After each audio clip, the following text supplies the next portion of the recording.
మనలో ఏ ఒక్కరము కూడా మనలను మనమే ఏం చేయలేదంట, సృష్టించుకోలేదు. ఈ జీవితం మీద దేవునికి అధికారం ఎందుకు ఉందంటే ఆయన నీ సృష్టికర్త గనుక, ఆయన నిన్ను పుట్టించాడు గనుక. మనల్ని మనమే సృజించుకోలేదు కాబట్టి మనల్ని మనమే మన జీవితాన్ని ఏం చేసుకోకూడదు, నాశనం చేసుకోకూడదు. కొంతమంది బలవన్మరణాలకు పాల్పడే వాళ్ళు ఉంటారు. యవనస్తులైతే ప్రేమలో వైఫల్యం చెందామనో ఆత్మహత్యలు చేసుకుంటూ ఉంటారు. మనలో ఏ ఒక్కరూ కూడా ఆత్మహత్య చేసుకోవడానికి వీలు లేదు. కారణం ఎందుకోసం తెలుసా? ఈ జీవం దేవుడిచ్చాడు కాబట్టి ఆయన తిరిగి తీసుకున్నప్పుడు వరకు మనం ఏం చేయాలి, భూమి మీద బ్రతకాలి. ఆత్మహత్య అనే ఆ ప్రేరేపణ అపవాది తీసుకొస్తుంటాడు కొన్నిసార్లు. బహుశా ఈ రోజు ఈ సమూహంలో ఎవరైనా అలాంటి ప్రేరేపణ గురవుతుంటే, ఒకవేళ అదే తలంపు మీలో ఉంటే ప్రభు పాదాల మీద పడండి. ప్రభు ఆ తలంపుల నుంచి విడుదల కావాలని అడగండి. ప్రభు విడుదలిస్తాడు. దేవుని నామం పేరట తిరిగి రండి ఆయన దగ్గరికి. నువ్వు పొరపాటు చేసావు కాదంటలే, తప్పు చేసావు కాదంటలే, నీ నిర్ణయాల ద్వారా నీ జీవితాన్ని పాడు చేసుకున్నావు కాదంటలేదు. కానీ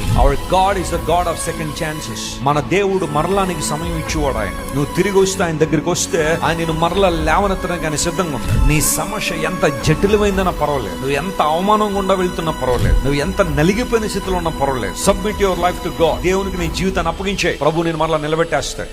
ఆయన నీ జీవితంలో అద్భుతాలు చేస్తాడు.